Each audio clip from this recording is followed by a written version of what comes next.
It is Monday, October 3rd in the MLB, and I'm Austin from Calling Our Shot. And I'm Logan from Calling Our Shot. We're back with our 3 favorite picks of the day. We got our parlay of the day at the end of this video, and it's going to be a great Monday. As always, guys, if you're watching this video and you aren't already subbed, what more do I need to say? Just go down, hit that subscribe button. It really helps us grow this channel. We just hit 40,000. So, big shout out to you guys in the community. Next milestone is 50K.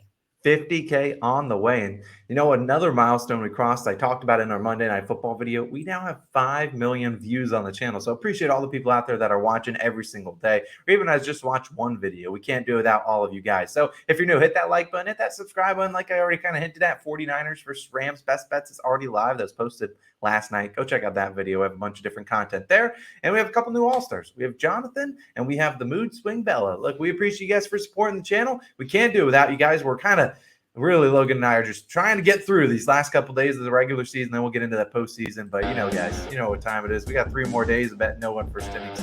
You best believe we're waving the flags and playing the music. Because once you get to the playoffs, you can't really wave these flags a whole lot. Those nerfies get incredibly juicy.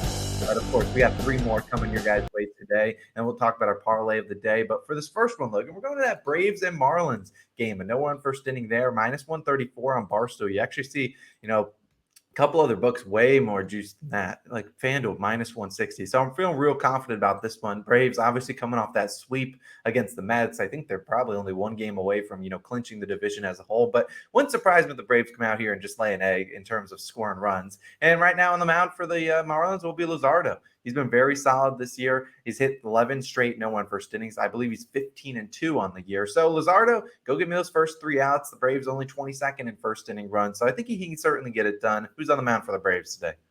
Yeah, we've got Elder. Now smaller sample size for Elder on the year, though. 6-2 on nerfies. He has nerfied in 4 straight, which you like to see that momentum going into this one. Now, what we know is that he's facing Miami, right? The bottom half of this, if the nerfie's going to get sunk in the bottom half, Miami 29th in first inning runs. We know, yeah, I'll certainly take my chances with this Marlins lineup. The over-under set to 7, right in that range that pretty much all these games are set at nowadays.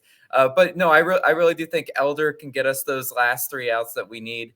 Again, guys, Miami really struggles to bring the bats consistently, so I'm feeling good about this one, Austin. Yeah, Braves Marlins feels like a pretty good nerfy spot. Hopefully we can get those first 6 outs, kind of get the nerfy juices flowing. Now we're going to move to our second one that we really do like on the slate. We're going Twins and White Sox, taking the no-one first inning. It's minus 125 on BetMGM, so pretty solid value. And you can see a couple other books juiced. Minus 135 is your next best chance at Caesars. But let's dive into this one a little bit, because on the mound for the White Sox will be Johnny Cueto, 17-6 on no-one first innings. He's kind of struggled ERA-wise over his last couple of starts. We know Cueto, he came in, kind of the White Sox just kind of picked him up, threw him in there, and he's been really good for him over his last, month. Hasn't been great, but he's been still dialing in on no-one first inning, 17-6. And the Twins are an annoying team, 6th in first inning runs, but I feel like they do a lot more of that damage at home than they do on the road where they find themselves today. So Cueto, I need 3 outs. Who's pitching for the Twins today, though? Yeah, we got Ober, right? Ober 8-2 on nerfies. He hasn't had a whole lot of starts this year because of injury. But the White Sox are 24th in first inning runs. The White Sox lineup has just struggled all year to find any sort of continuity, any sort of consistency. And I think Ober is crafty enough to get us those last 3 outs that we need to take us home, right? The annoying part of the White Sox is always their ability for the leadoff guy to usually steal the base, but the leadoff guys just haven't been getting on. The White Sox have not been scoring consistently. Again, over under set to 7.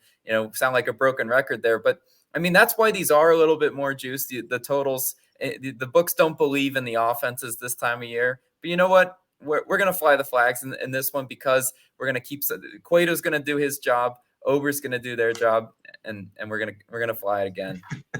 That's the goal. We're trying to fly these flags all day long. But like Logan was saying, the White Sox really have struggled, and I would be curious their home road splits, because that offense has really struggled at home where they are today. So I think they will struggle. Hopefully we get another quick 6 outs from Cueto and Ober. Then to kind of wrap up the day, we're going to the Giants and Padres game for a no-one first inning. Currently minus 127 on Barstool is the best value you're going to get. You might actually get better value. There's only $2 with lines. You'll understand why that is the case when Logan starts talking about the Giants pitcher. But on the mound for the Padres will be Musgrove. He's 24-5 on no-one first innings. He kind of had like a rough spot. He ran a post All-Star break to right around August or so, but he's kind of dialed it in a little bit lately, and he's been pretty good, obviously all season long. 24-5. It's hard to find guys that are doing better than that with, almost a 30 games started. But, San Francisco Giants, they're a hit or miss team, but he's a righty, and we know the Giants have struggled versus righties this year. And just San Fran, 21st in first inning runs. I don't know what their home road splits are, but I imagine they're much better at home than they are on the road, where they find themselves in Slam Diego right now. So, look, Musgrove, I need 3 outs. It's a must. We need you to get those 3 outs. Then we'll rely on whoever's pitching for the Giants today. Who will that be, Logan?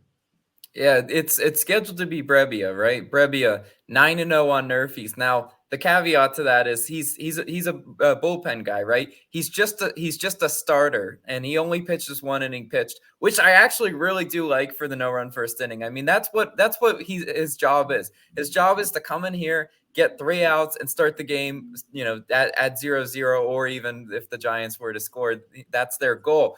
But I really do think he is able to not navigate through this Padres lineup, right? San Diego, 13th in first inning runs. I mean, I know they've got some very capable hitters at that top half of the lineup, but like many teams this year, there's just been no consistency, right? There's nothing that really strikes fear into my heart as far as picking against Brebbia today. I think he will definitely, first time through the order and only time through the order, be able to get those Padres out. The over-under set to 7.5.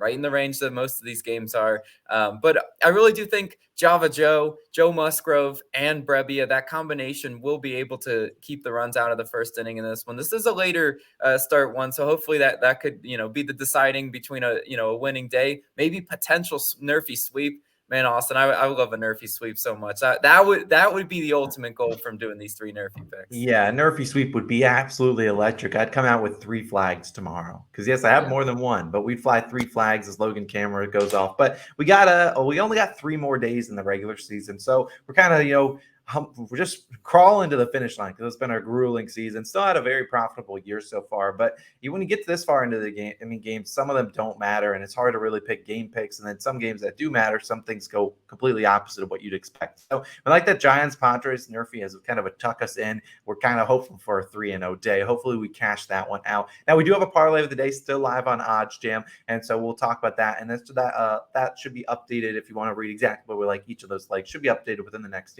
I don't know, hour or 2. But we do like the Brewers run line -1.5, and we like the Dodgers -2.5. We normally don't lay 2.5 runs ever, but Jose Urena is on the mound. He's an exception, so he can certainly give up 10 earned runs. That's what he does. And then we're taking the Brewers, who got they got Woodruff at home on the mound. Woodruff's been insane at home. And then Tommy Henry's on the other side for the D-back. So that's our parlay of the day. It's on OddsJam. You can go check that out. It will be linked down below in the description. Should be updated within the next couple hours. Those are 3 Nerfies of the day. Let's have a Nerfy sweep, Logan. We want to play these we want to wave these flags, and we're playing the music one last time for good vibes because we needed to close out the video. We appreciate you guys as always. Rams 49ers video popping up on the screen. Go check it out. Thank you guys all for 40,000 subscribers. Awesome, Logan. Signing out. See you guys back again tomorrow morning.